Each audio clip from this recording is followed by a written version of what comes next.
మంచిది. ఈ రాత్రి దేవుని యొక్క వాక్యాన్ని మనం విందాం. పరిశుద్ధ గ్రంథంలో నుండి ఆదికాండము 1వ అధ్యాయము 26వ వచనాన్ని చదువుకుందాం. ఈ రాత్రి దయచేసి దేవుని యొక్క వాక్యాన్ని చదవండి. మీరు ఆదికాండం 1వ అధ్యాయము 26వ వచనం.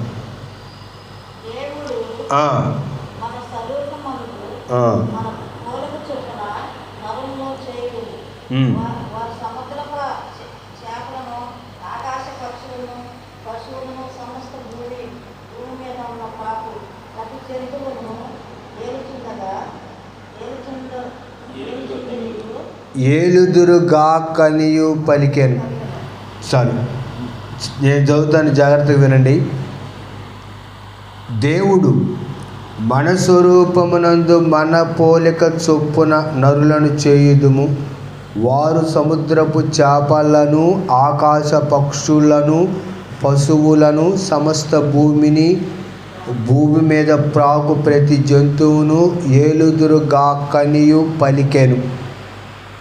చదవనటువంటి లేఖన భాగంలో నుంచి ఈ రాత్రి మనం నేర్చుకోవలసినటువంటి అంశం ఏంటంటే, మానవుడు దేవుని యొక్క స్వరూపం. ఎవరండి మానవుడు? ఎవరు? దేవుని యొక్క స్వరూపం కలిగినటువంటి వాడు మానవుడు. అంటే దేవుడు మానవుని యొక్క స్వరూపం అంటే, మానవుని యొక్క పోలిక అంటే దాని అర్థం ఏంటంటే,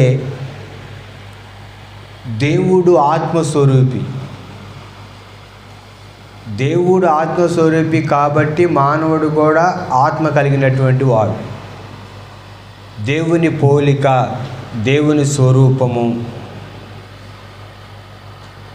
ఈ యొక్క విషయాన్ని మనం నేర్చుకున్న ఈ రాత్రికాల సమయంలో మొట్టమొదటి విషయం ఏంటంటే, దేవుడు ఆత్మ కనుక మానవుడిలో కూడా ఏముందంటే ఆత్మ ఉంది. దేవుని యొక్క వాక్యంలో ఏమని రాయబడి ఉంది? వాని నాసికారంధ్రములో జీవవాయువు వద్దగా నరుడు జీవాత్మ ఆయను అని ఆదాము గారి గురించి, మొదటి మానవుడైన ఆదాము గారి గురించి దేవుని యొక్క వాక్యంలో రాయబడినటువంటి విషయం అది. అంటే దేవునిలో ఉన్నటువంటి ఆత్మ, దేవునిలో ఉన్నటువంటి ప్రాణం ఇప్పుడు ఎవరిలో ఉందంటే మానవుల్లో ఉంది. కనుక మానవుడు దేవుని యొక్క ఆత్మ కలిగినటువంటి వాడు. దేవుడిలో ఉన్నటువంటి ఆత్మ ఆయనలో ఉంది. దేవుని యొక్క స్వరూపం, అంతర్గతంగా దేవుని యొక్క స్వరూపం కలిగినటువంటి వాడు మానవుడు. అంటే చాలామంది ఏమనుకుంటారంటే మానవుడిలో ఆత్మ లేదు అనేటువంటి ఆలోచన కలిగి ఉంటారు. ఇప్పుడు జంతువులు, పక్షులు అవన్నీ చనిపోయినప్పుడు అవన్నీ చచ్చిపోతాయి. మానవుడు కూడా తాను కూడా మరణిస్తాడు. అంటే జంతువులు, పక్షులు మరణించినట్టు మానవుడు మరణిస్తాడు. కానీ మానవుడిలో శరీరము, ప్రాణము, ఆత్మ ఉంది. జంతువులో శరీరము, ప్రాణమే ఉంది, ఆత్మ అనేది లేదు. అందుకని దేవుని వాక్యంలో ఏమని రాయబడింది? ప్రసంగి గ్రంథం 12వ అధ్యాయంలో, మన్నైనది వెనుకటి వలె మరల మన్నైపోవును.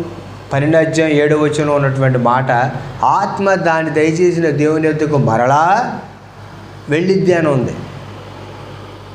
అంటే మానవుడిలో దేవుని యొక్క ఆత్మ లేకపోతే యేసుక్రీస్తు ప్రభువారు శరీరధారికి ఈ లోకంలోకి వచ్చి ప్రాణాన్ని పెట్టి రక్తం కాచి సమాధి చేయబడి మరణించి పునరుద్ధానుడై లేకవలసిన అవసరం లేదు.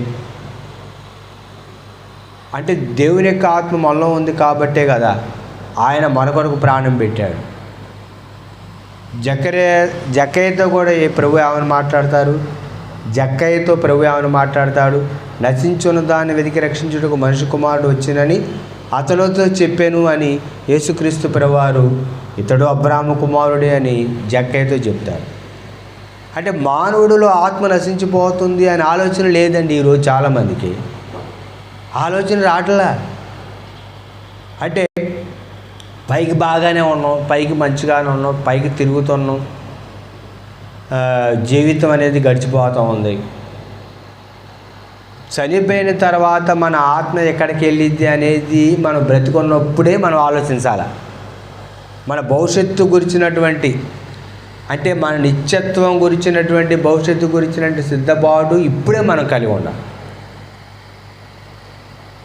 చాలామంది అడుగుతూ ఉంటారు, మీ ఫ్యూచర్ ప్లాన్ ఏంటి అని. అప్పుడు మనం ఏమని చెప్పానంటే, నా ఫ్యూచర్ ప్లాన్ నేను పరలోకం వెళ్ళాలని అని చెప్పాలి. అది మన ఫ్యూచర్ ప్లాన్. అంటే పరలోక రాజ్యాన్ని గురించినటువంటి సిద్ధపాటు ఈ భూమి మీద ఉన్నప్పుడే నువ్వు కలిగి ఉండాలి. ఎందుకంటే నీవు దేవుని యొక్క స్వరూపము, దేవుని పోలిక, దేవుని యొక్క ఆత్మ నీలో ఉంది కాబట్టి నువ్వు దేవుడితో దగ్గరికి వెళ్ళాలి. కనుక నువ్వేం చేయాలంటే దాని గురించిన సిద్ధపాటు ఉండాలి. ఆత్మీయంగా నువ్వు ఎదగాలి. నీ ఆత్మ ఏమైతే ఉంటుందంటే, ఆత్మక ఆహారం వాక్యం. నీ ఆత్మ ఎదగాలి. నీ ఆత్మ ఎదగకపోతే నీ ఆత్మ క్షీణించింది. అందుకని పౌలు భక్తులు ఏమంటారంటే, దేవుని యొక్క వాక్యంలో ఏమైనా మాట్లాడతారంటే, పౌలు భక్తుడు, మా బాహ్య పురుషుడు కృషించినను అంతరంగ పురుషుడు దినదినము బలం పొందుతున్నాడు. బాహ్య పురుషుడు కృషించిపోతాడండి. ఈ శరీరం బలహీనం, ఈ శరీరం కృషించిపోతూ ఉంది. సంవత్సరాలు గడుస్తూ ఉన్నాయి, వయసు పెరుగుతూ ఉంది, చూపు మందగిస్తూ ఉంది, ఏదైనా పట్టుకుంటే పట్టుకోలేకపోతున్నాం, నాలుగు తడబడుతూ ఉంది, కాలు అడుగు వేయలేకపోతున్నట్టు. దానికి కారణం ఏంటి? శరీరం బలహీనం, ఆత్మ సిద్ధం.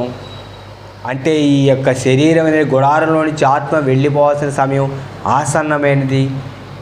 దాని కొరకు సిద్ధపడాలి అనేటువంటి ఆలోచన, ఆసక్తి, దాని గురించినటువంటి భారం, బాధ్యత విశ్వాసులైనటువంటి వారికి ఖచ్చితంగా ఉండాలి. అది లేదు ఈ దినాల్లో. అరే నేను ఈ లోకయాత్ర ముగిస్తే ఎక్కడికి వెళ్తాననేటువంటి ఆ యొక్క ఆలోచన లేదు. ఈ జీవన విధానంలో కొట్టుకొని వెళ్ళిపోతాం. మనలో ఆత్మ ఉందని, ఆ ఆత్మ నశించిపోతే నరకానికి వెళ్తుందని, దాని కొరకే ప్రభువారు ప్రాణం పెట్టడానికి ఈ లోకానికి మానవుడుగా వచ్చారన్న సత్యాన్ని మనం తెలుసుకోవాలి. అది మొదటి యొక్క ఉద్దేశం. రెండో విషయాన్ని చూద్దాం. ఇక్కడ దేవుడు మన స్వరూపమందు మన పోలిక చొప్పున నరులు చేయుదుము. మన పోలిక అంటే దేవుని యొక్క గుణలక్షణాలు. దేవుడి యొక్క గుణలక్షణాలు చెవి, ముక్కు, నాలుక, చర్మం ఇవి కాదు. దేవుని పోలిక అంటే దాని అర్థం ఏంటంటే దేవుడికి కలిగినటువంటి గుణలక్షణాలు. దేవుడి గుణలక్షణాలు దేనికి గుర్తుగా ఉందంటే, దేవుడితో మానవుడు కలిగి ఉన్నటువంటి సంబంధానికి గుర్తుగా ఉంది. సంబంధం, బంధం, అనుబంధం, సంబంధం, దేవుడితో మనకున్నటువంటి సంబంధం. దేవుడితో మనకున్నటువంటి సంబంధాన్ని బట్టి మన ఆత్మీయ జీవితం ఆధారపడి ఉంటుంది. దేవుడికి మానవుడికి మధ్య ఉన్నటువంటి సంబంధం ఏదైనా తోటలో ఏమైందంటే అది తెగిపోయింది. కనుక తిరిగి మానవుడిని దేవుడితో జతపరచడానికే యేసుక్రీస్తు ప్రభు ఈ లోకానికి వచ్చారు. అందుకని దేవుని వాక్యంలో ఏమని రాయబడి ఉంది? ఫిలిప్పీలు రాసిన పత్రిక 2వ అధ్యాయం 6వ వచనం. పరిశుద్ధ గ్రంథంలో ఫిలిప్పీలకు రాసిన పత్రిక 2వ అధ్యాయం 6వ వచనంలో ఉన్నటువంటి దేవుని యొక్క వాక్యాన్ని మనం చదువుకుందాం. ఈ రాత్రికాల సమయంలో, ఈ యొక్క సాయంకాలం సంఘం ఆరాధన కూడికలో దేవుని వాక్యాన్ని చదువుకుందాం. చదవండి. ఫిలిప్పీ రాసిన పత్రిక పౌలు గారు 2వ అధ్యాయం 6వ వచనం ఉన్నటువంటి దేవుని యొక్క వాక్యం. ఆయన దేవుని స్వరూపం కలిగిన వాడై ఉండి, యేసుప్రభువు వారు ఎవరు? దేవుని యొక్క స్వరూపం కలిగినటువంటి వాడండి. దేవుని యొక్క గుణలక్షణాలు కలిగినటువంటి వాడు యేసుక్రీస్తు ప్రభువారు. ఆ దేవుని యొక్క గుణలక్షణాలు అంటే ప్రేమ, ఐక్యత, సంబంధం. అంటే ఏంటి? సంబంధంలో ఏముందో తెలుసా? ప్రేమ ఉంది. దేవుడితో నువ్వు సంబంధం కలిగి ఉండాలంటే ప్రేమ. దేవుడు మనతో సంబంధం కలిగి ఉన్నాడు కాబట్టి ప్రేమ. దేవుడు నిన్ను నన్ను ప్రేమించాడు అంటే, మానవుడు ఎప్పుడైతే దేవుడితో సంబంధాన్ని తెంచుకున్నాడో లోకంతో సంబంధం పెట్టుకున్నాడు. అపవాదితో సంబంధం పెట్టుకున్నాడు. తిరిగి మరలా దేవుడితో సంబంధం ఏర్పరచడానికి, ఆ బంధాన్ని బలపరచడానికి, దేవుడికి మానవుడికి మధ్య ఉన్నటువంటి ఆ అనురాగం, ఆ ఆప్యాయత, ఆ సంబంధం, ఆ బంధం తిరిగి బలపడటానికి ప్రభు ఈ లోకానికి వచ్చి ఆయన దేవుని స్వరూపం కలిగి ఉండి ఆయన ఏం చేశాడంట, దేవుడితో సమానంగా ఉంటే విడిచిపెట్టకూడనని భాగ్యమని ఎంచుకోలేదు, కానీ మనుషుల పోలికగా పుట్టాడు. దేవుడు మానవుడు పోలికలో పుట్టాడు. ఈ లోకంలో ఈ మట్టి మానవుడి యొక్క పోలికలో యేసుక్రీస్తు ప్రభువారు పుట్టారండి. దేవుడు గుణలక్షణాలు కలిగిన ప్రేమ, అనురాగం, ఆప్యాయత, దయ, కనికరం, జాలి, ఆ లక్షణాలు కలిగినటువంటి దేవుడు మనుషుల పోలికగా పుట్టి ఏం చేశాడో తెలుసా? ప్రభువైన యేసుక్రీస్తు వారు వాక్యంలో రాయబడింది, ఆయన దాసుని స్వరూపం ధరించుకున్నాడంట. ఏ స్వరూపం? దాసుడి స్వరూపం. దేవుని స్వరూపం కలిగినటువంటి యేసుక్రీస్తు ప్రభువారు దేవుని స్వరూపం కలిగినటువంటి మానవుడిని దేవుడితో సమాధానపరచడానికి, దేవుడితో తిరిగి సంబంధం ఏర్పరచడానికి, దేవుడితో సహవాసం కలిగి ఉండటానికి ఆయన మనిషి పోలికగా పుట్టి దాసుని స్వరూపం ధరించుకున్నాడంట. దాసుడుగా అంటే పనివాడుగా తనను తాను తగ్గించుకున్నాడు. వాక్యం ఏమని రాయబడింది? ఆయన తనను తాను రిక్తులుగా చేసుకున్నాడంట. తను తాను తక్కువవాడిగా అనుకున్నాడు. ఎందుకు తను ఎందుకు తగ్గించుకున్నాడంటే, మానవుడు దేవుడితో సంబంధం కలిగి ఉండాలి, సహవాసం కలిగి ఉండాలి, బంధం బలపడాలి అని ఆయన తగ్గించుకున్నాడు. ఈ రాత్రి ఈ వాక్యంలోంచి మనం నేర్చుకోవాల్సిన విషయాలు, మొట్టమొదటిది దేవుని ఆత్మ మనలో ఉంది, మనం చనిపోతే మన ఆత్మ పరలోకం అని నరకం.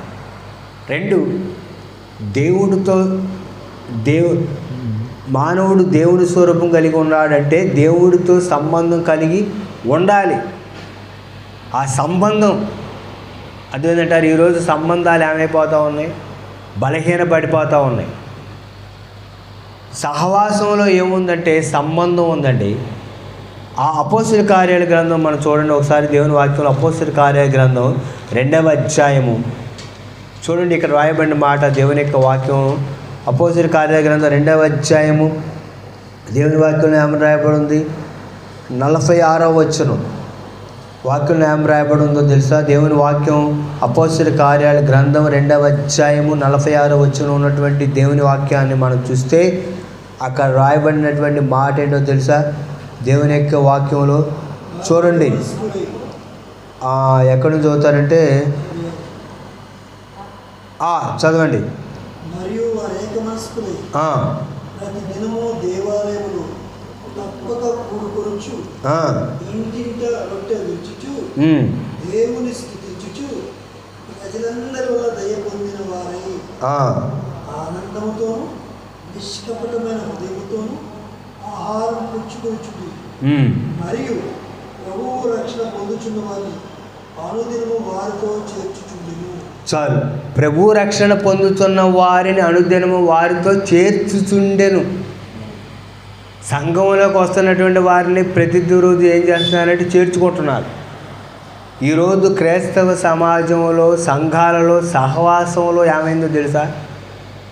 సహవాసంలో ఏమైందంటే సంబంధం లేదు. ఏదో ఆనవాయితీగా దినచర్యలో భాగంగా ఆదివారం కాబట్టి ఆరాధనకు వెళ్ళాలి, ప్రార్థన చేసుకోవాలి, వాక్యం వినాలి, పాటలు పాడాలి, దేవుడు కానుక ఇవ్వాలి అనే ఆలోచనతో వస్తూ ఉన్నారు. పాటలు పాడుతున్నారు, వాక్యం వింటున్నారు, కానుక వేస్తున్నారు, వెళ్ళిపోతున్నారు. ఒకరికి మధ్య సంబంధం అనేది లేదు, సహవాసం లేదు, సమాధానం లేదు. ఎవరు దారి యమునా తీరి అన్నట్టు ఉంది. అంటే కుటుంబాల్లో ఉన్నటువంటి సహవాసంలో ఉన్నటువంటి లోపాలు సంఘంలో కనపడుతుంది. ఈ సంఘంలో ఉన్నటువంటి వారు ఎవరు? వీరందరూ ప్రభువైన యేసుక్రీస్తుని అంగీకరించి ఒకే తండ్రి కుమారులు కుమార్తెగా ఉండవలసినటువంటి వారి మధ్య సహవాసం లేదు. దేవుడికి నీకు మధ్య సహవాసం, దైవజనుడికి నీకు మధ్య సహవాసం, విశ్వాసికి మధ్య సహవాసం. ఈ సహవాసంలో ఏముందో తెలుసా? సమాధానం ఉంది. ఈ సహవాసం దేవుడి ద్వారా ఏర్పరచబడినటువంటి సంబంధం. అంటే దేవుడికి నీకు మధ్య సరైనటువంటి సహవాసం లేకపోతే, సరైనటువంటి సంబంధం లేకపోతే, దైవజనుడికి నీకు మధ్య సరైనటువంటి సహవాసం సంబంధం ఉండదు. విశ్వాసికి మధ్య సరైనటువంటి సహవాసం ఉండదు. అదేంటంటారా?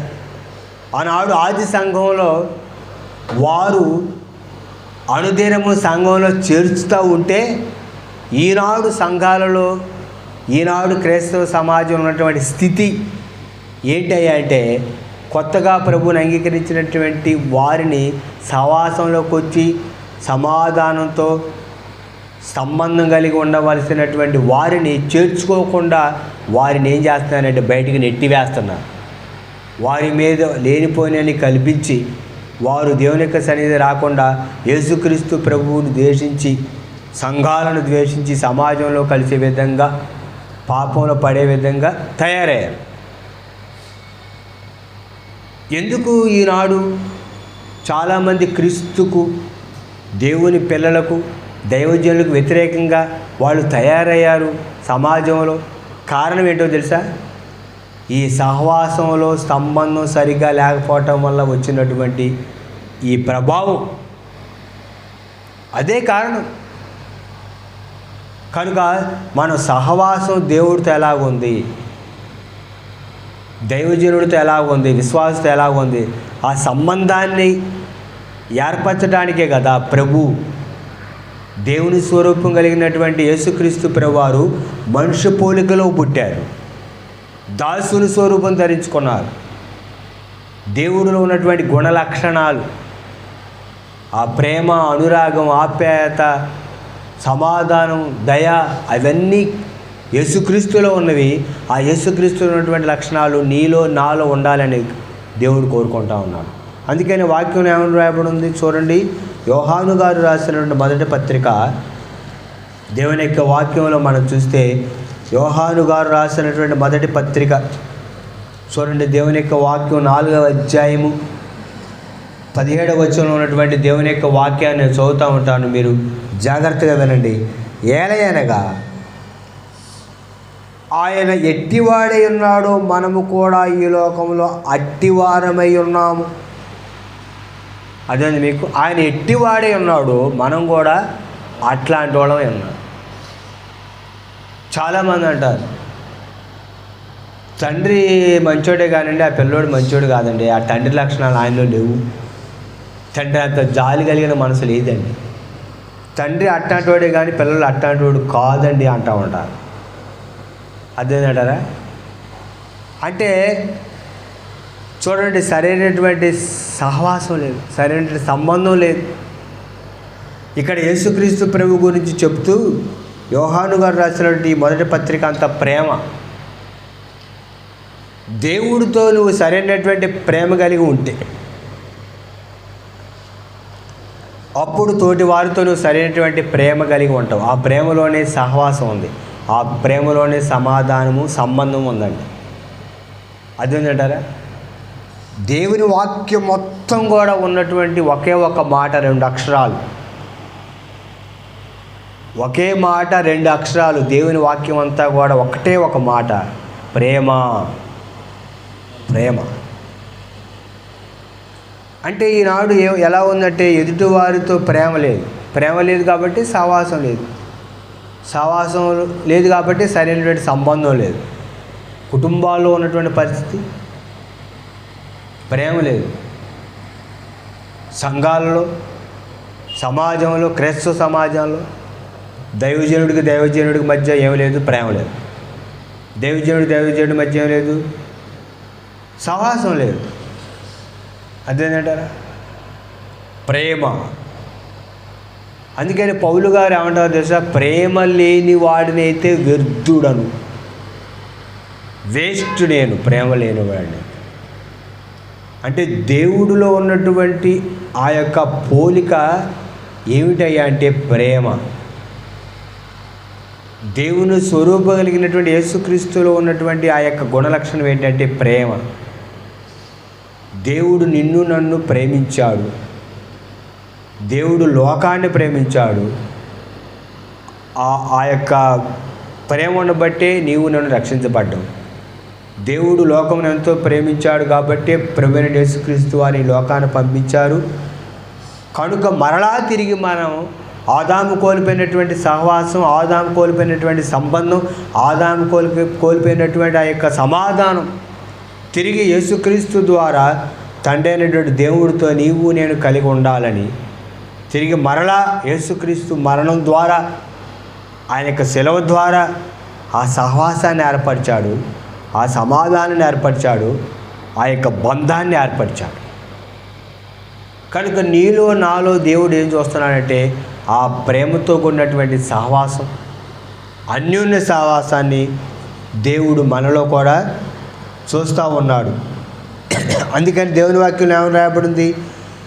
1:7 యోహాను గారు రాసిన మొదటి పత్రికలో, అయితే ఆయన వెలుగులోనున్న ప్రకారం మనమును వెలుగులో నడిచిన యెడల మనము అన్యోన్య సహవాసం గలవారమై ఉందుము. అన్యోన్య సహవాసం అర్థమైందంటారా? ఈరోజు సహవాసంలో నీవు దైవజనుడితో సరైన సహవాసం కలిగి ఉంటే దైవజనుడికి నీ యొక్క బాధ, నీ యొక్క ఇబ్బంది అంతా చెప్పి నువ్వు ప్రార్థన చేసుకుంటావు. దూరపుకుండా నునుపు అనే ఆలోచనతో చాలామంది ఏంటంటే ఎవరికో ఫోన్ చేస్తుంటారు, ఎవరికో ప్రార్థన చేయమని అంటారు, ఎవరికో కానుక పంపిస్తూ ఉంటారు. ఇక్కడ స్థానికంగా ఉన్నటువంటి సంఘ కాపలను పట్టించుకునే స్థితిలో నేడు క్రైస్తవ సమాజంలో పరిస్థితి లేదు. అర్థమైందంటారా? కనుక సరైనటువంటి సహవాసంలో సరైనటువంటి సంబంధం నీవు నేను కలిగి ఉంటామండి. అర్థమైందంటారా? మీకు చాలామంది నేనున్నాను అనుకోండి, దానికి నాతో ఎక్కువ సహవాసం కలిగి ఉండడానికి ఎవరు ఇష్టపడరు. ఎందుకంటే నేను ముక్కుసూటిగా మాట్లాడతాను. చాలామంది నాతో సహవాసం కలిగి లేరు క్రైస్తవ సమాజంలో నేను ప్రభుత్వం అంగీకరించిన దగ్గర నుంచి. ఎందుకంటే నేను వారితో కలిసి ఉన్నా కానీ వాళ్ళు నాతో కలిసి ఉండలేరు. ఎందుకంటే నాతో కలిసి ఉండటం లేకపోవడం కారణం సరైనటువంటి సహవాసం కలిగి ఉండదు. కొన్నిసార్లు మా ఆవిడ గారు కూడా అడుగుతారు, ఎందుకని నీతో ఎక్కువ మంది సహవాసం కలిగి ఉండలేరు అని. అంటే అది నా తప్పు కాదమ్మా, అది వాళ్ళ పొరపాటు. నేను అందరితో సహవాసం కలిగి ఉండటానికి ఇష్టపడతా కానీ నాతో అందరూ కలిసి ఉండలేరు, ఎందుకంటే నేను ముక్కుసూటిగా మాట్లాడి ఖచ్చితంగా ఉంటాను కాబట్టి అని అంట. నాతో ఎక్కువ సహవాసం కలిగి ఉండేది డేవిడ్ రాజు గారు. ఒక ఇద్దరు ఏళ్ళ మీద లెక్క పెడతారు, ఎక్కువ మంది ఉండరు. ఎందుకంటే సరైనటువంటి సహవాసం ఉన్నప్పుడు మనసుకు దగ్గరగా ఉంటారండి. దేవుడు మన మనసుకు దగ్గరగా ఉండాలి. యోబు గారి మనసు దేవుడి దగ్గర ఉంది. అందుకని యోబు గారికి దేవుడికి మధ్య ఉన్నటువంటి ఆ సహవాసం, ఆ సంబంధం, ఆ సమాధానం అనేది అపవాది అర్థం చేసుకోలేకపోయాడు. అందుకనే యోబు గారు ఏమన్నారు? యెహోవా ఇచ్చును యెహోవా తీసుకొనును అన్నారు. పౌలు గారు కూడా దేవుడికి ఆయనకి మధ్య ఉన్నటువంటి సహవాసం, దేవుడు ఆయన ప్రత్యక్షపరుచుకున్న విధానాన్ని బట్టి పౌలు గారు కూడా ఏమని మాట్లాడారు? నేను బ్రతుకుతే క్రీస్తు కొరకు బతుకుతా, చచ్చిపోయినా ప్రభు కొరకు బతుకుతా అన్నారు. ఎందుకంటే అంతగా దేవుడితో కలిగి ఉన్నటువంటి సహవాసం, ఆయన దేవుడితో కలిగి ఉన్నటువంటి అనుబంధం, సమాధానం, ఆ సంబంధం అది ఎదుటి వారికి అర్థం కాల. అందుకని యోబు గారు కూడా తన భార్యతో ఏమన్నారు? మూర్ఖురాళ్ళు మాట్లాడినట్టు నువ్వు మాట్లాడతాను అంటే యోబు గారికి దేవుడితో ఉన్నటువంటి సహవాసం, యోబు గారి భార్యకి దేవుడితో అంత సహవాసం లేదు. అంటే సహవాసంలో అంత స్థాయి లేదు. కనుకనే ఆమె అర్థం చేసుకోలేకపోయింది. దేవుడిని మనం చాలామంది ఏమంటారంటే దేవుడు నన్ను అర్థం చేసుకోవట్లేదండి అంటారు. పొరపాటు. దేవుడు నిన్ను 100% అర్థం చేసుకుంటాడు. కానీ నీవే దేవుడిని అర్థం చేసుకోలేకపోతున్నావు. దేవుడిని నీవు అర్థం చేసుకోలేకపోతున్నావు కాబట్టి దేవుడితో నీకు సరైనటువంటి సహవాసం లేదు. దేవుడితో నీకు సరైన సహవాసం ఉంటే ఆయన నువ్వు అర్థం చేసుకుంటావు, ఆయనతో సంబంధం కలిగి ఉంటావు, ఆయనతో సమాధానం కలిగి ఉంటావు. కనుక ఇప్పుడు ఏమైందంటే సహవాసాలలో సమాధానం లేదు, సహవాసాలలో సంబంధాలు లేదండి. అదేంటంటారా? ఈ సహవాసమే దేవుని పోలికలో ఉన్నటువంటి విధానం. అర్థమైందంటారా? దేవుని స్వరూపం కలిగినటువంటి యేసుక్రీస్తు ప్రభు, దేవుని స్వరూపం కలిగినటువంటి యేసుక్రీస్తు ప్రభు వారు మనిషి పోలిక పుట్టడానికి కారణం ఏంటంటే మానవుడు దేవుని పోలిక కలిగి ఉన్నాడు కాబట్టి మరలా దేవుని పోలికలోకి మానవుడు రావాలి అని దేవుడే మానవుడి యొక్క పోలికలోకి వచ్చి దాసుని స్వరూపాన్ని ధరించాడు. ఎందుకంటే కోల్పోయినటువంటి ఆ సహవాసం, ఆ సంబంధం, ఆ యొక్క గుణలక్షణాలు మరలా మనలో రావాలి. అందుకోసమే ఆయన ఎట్టివాడే ఉన్నారు, మనం కూడా అట్టివారమే ఉండాలి. కానీ ఈనాడు మనలో కనపడుతున్నటువంటి పోలిక ఏంటి? దేవుని పోలిక కాదు, అపవాది పోలిక. ఆ లక్షణాలు ఏ లక్షణాలు? పేరుకి ప్రభువుని అంగీకరించిన వాళ్ళం, కానీ మన లక్షణాలన్నీ కూడా అపవాది లక్షణాలు, అపవాది పోలిక. అందుకే ప్రభువారు ఏమన్నారు? మీరు మీ తండ్రి అయినటువంటి అపవాది పిల్లలు. యూదులతో ప్రభువారు ఏమన్నారు తెలుసా? మీరు మీ తండ్రి అయిన మీరు ఎవరు, మీకు తండ్రి ఎవరంటే అపవాది, మీరు అపవాది పిల్లలు.